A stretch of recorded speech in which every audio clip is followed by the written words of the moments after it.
हाँ जी, बिस्मिल्लाहिर्रहमानिर्रहीम, अस्सलाम वालेकुम। ये वीडियो ख़ास तौर पे बेनज़ीर इनकम सपोर्ट प्रोग्राम की वो बेनिफिशरीज देखें जिनका स्टेटस सिंगल लाइन में चला गया।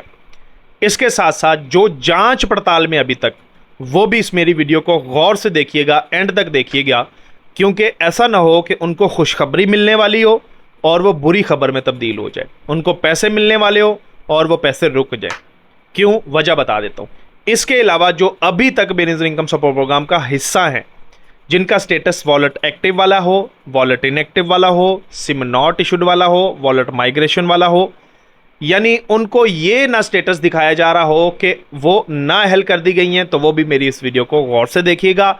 सिंगल लाइन वाली के लिए तो ये स्पेशल वीडियो है ही है, साथ में ये दूसरे जो स्टेटस वाली खवातीन का मैंने जिक्र किया है, इनके लिए भी 100% इस वीडियो के अंदर बहुत अच्छी चीज़ उनको पता चलने जा रही है। बहुत बड़ी बातें मैं इनको बताने जा रहा हूँ जो शायद पहले पता ना हो और उसके बाद उनका नुकसान ना हो, तो इसलिए ये वीडियो को बड़ा गौर से आपने देखना है। देखिए, सिंगल लाइन वाली खवातीन के साथ क्या होता है बेसिकली, जो बेनज़ीर इनकम सपोर्ट प्रोग्राम से पहले पैसे ले रही होती है, एक किस्तें मिली हैं, 2 मिली हैं, 4 मिली हैं, जितनी भी किस्तें उसको मिली होती हैं, अचानक से जब उसकी किस्त का टाइम आता है, जैसे अभी खवातीन की जून में किस्त उनको मौसूल होनी थी, जून में नहीं मिली वॉलेट की वजह से, फिर वो अभी जाके अगस्त में उनको किस्तें मौसूल हो रही हैं, अभी भी खवातीन रहती हैं। तो हुआ क्या कि अभी कुछ खवातीन का स्टेटस जो है वो सिंगल लाइन में डाल दिया गया, बहुत सारी खवातीन का, कुछ का नहीं, बहुत सारी खवातीन का, तो उनकी वेरिफिकेशन स्टार्ट कर दी गई। और जब तक उनकी वेरिफिकेशन स्टार्ट हो रही है, की जा रही है, उनकी किस्त रोक ली गई है।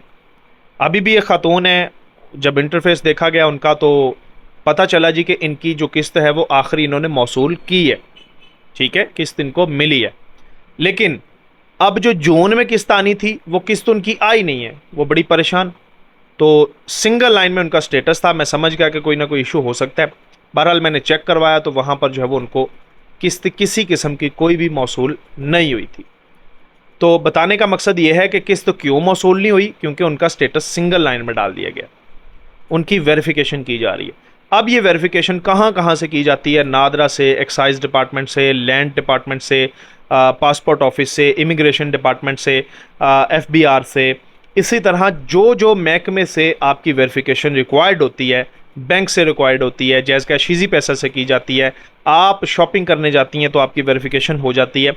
तो ये सारी चीज़ों से आपको परखा जाता है, वेरिफिकेशन की जाती है कि आया आप वाकई में इस प्रोग्राम के लिए अहल हैं या आपको ना अहल करने का वक्त आ चुका है, क्योंकि आपके तो वो स्कोर बढ़ गया, आपने तो वो काम कर लिए जो बेनज़ीर इनकम सपोर्ट प्रोग्राम समझता है कि एक गरीब बंदा कर ही नहीं सकता, जिसका PMT स्कोर 32 होना चाहिए, वो ये काम अफोर्ड ही नहीं कर सकता। मिसाल के तौर पर देखें, आपके नाम पे गाड़ी आ जाती है, तो ये प्रोग्राम तो बेनज़ीर इनकम सपोर्ट प्रोग्राम के उन लोगों के लिए है जो गरीब होते हैं, जिनके पास मोटरसाइकिल का खर्चा उठाने का गुंजाइश नहीं होती, तो ये प्रोग्राम तो उनको फैसिलिटेट करता है।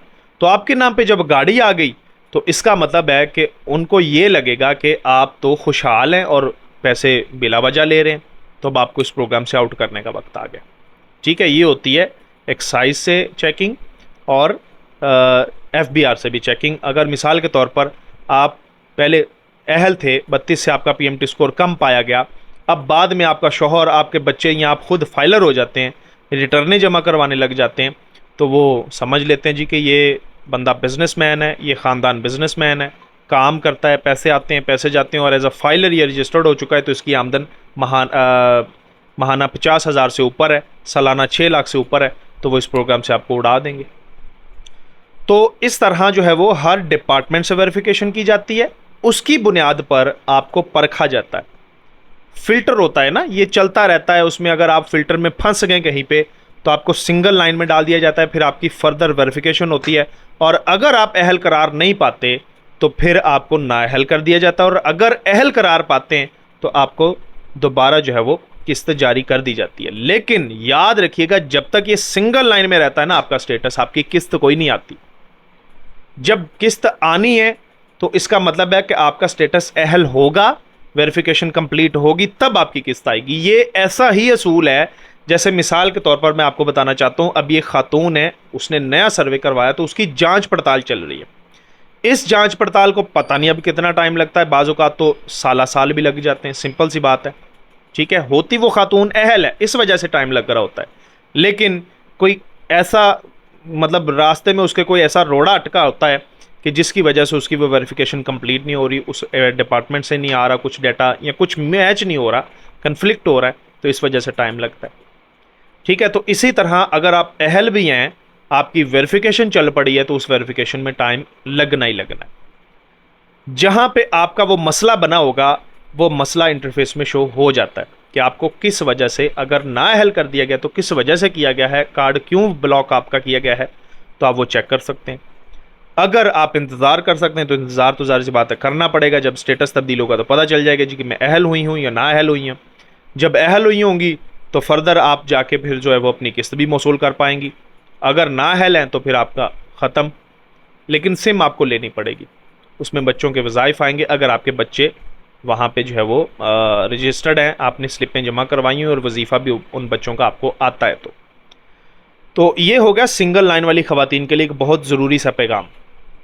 अब उस बात की जानब आते हैं कि मैंने जिन ख़वातीन का नाम लिया कि जिनका स्टेटस है wallet inactive, wallet active, wallet migration, SIM not issued वगैरह, या फिर जो अहल ख़वातीन हैं या जांच पड़ताल वाली ख़वातीन हैं, उनके लिए ये वीडियो कौन ज़रूरी थी।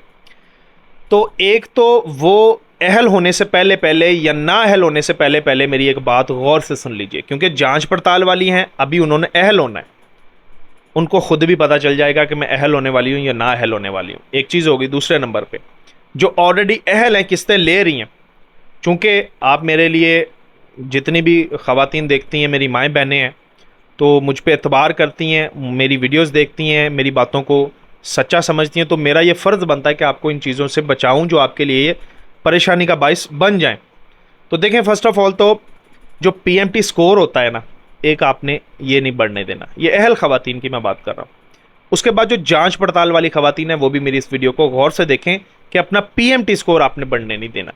अब PMT स्कोर आपका किन वजूहात की वजह से बढ़ता है, तो मैंने क्या करना है, आपको इस वीडियो के ना डिस्क्रिप्शन में एक लिंक दिया है मेरी इस एक वीडियो का, ये आप यहाँ पर देख सकते हैं, आपको नज़र आ रहा होगा।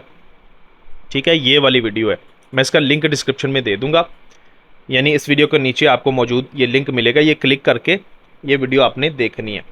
इस वीडियो के अंदर आपको सारी मालूमात पता चल जाएगी कि PMT स्कोर किन वजूहात की वजह से बढ़ जाता है, उसको कम और कंट्रोल में कैसे रखना होता है, क्योंकि अगर आप इसे कंट्रोल में रखेंगी तो सिंगल लाइन में नहीं जाएंगी और आपको किस्तें मिलती रहेंगी अगले 3 साल तक भी। और अगर आप सर्वे में अहल रहना चाहती हैं तो यही तरीक़ेकार होता है। और अगर आपको इन बातों का पता ही नहीं होगा तो यकीनन आप ऐसा काम कर बैठेंगे कि आपका भी सिंगल लाइन स्टेटस आ जाएगा और बाद में आप पछताएंगी कि मेरी किस्त क्यों रोक दी गई। ठीक है, फिर उसके बाद आपकी किस्मत का फैसला होगा कि अहल करना है आपको या ना अहल करना है। और जो जांच पड़ताल वाली ख़वातीन है, वो भी मेरी इस PMT स्कोर वाली वीडियो को गौर से देखें, ज़रूर देखें, आपको भी बहुत सारी चीज़ें देखने सुनने को मिलेंगी। इसके अलावा एक और वीडियो का लिंक मैं आपको दूंगा, उसके अंदर क्या होगा कि आपको किन 6 वजूहात की वजह से वेरिफिकेशन आपकी की जाती है या ना अहल किया जा सकता है, उस फिल्टर के मुताबिक भी आप वो वीडियो भी देखिएगा। तो ये 2 वीडियो मैं आपको रेकमेंड कर रहा हूँ, हर खातून देखे, जांच पड़ताल वाली या जिनका सिंगल लाइन में चला गया है, या फिर जो किसी और स्टेटस में मुब्तला हैं, तो वो भी मेरी इस वीडियो को गौर से देखिएगा। जो दोनों मैं आपको दे रहा हूँ इंशाल्लाह आपके पूरी ज़िंदगी काम आएंगी, क्योंकि किस्त थोड़ी नहीं है, अगली 18,000 रुपये किस्त होने जा रही है। 3 महीनों के 18,000 रुपये वो मिलेंगे, बच्चों के वज़ाइफ अलग मिलते हैं, नुशुनमा प्रोग्राम के अलग पैसे मिलते हैं, बिजली सब्सिडी आपको अलग दी जाती है, इसके अलावा कोई और अमदाद मिलनी होती है वो अलग आपके लिए रखी जाती है। तो फ़ायदा ही फ़ायदा है। बाकी अल्लाह आपका हामी नासर हो। अगली वीडियो में मुलाकात करते हैं जी। अल्लाह हाफिज़।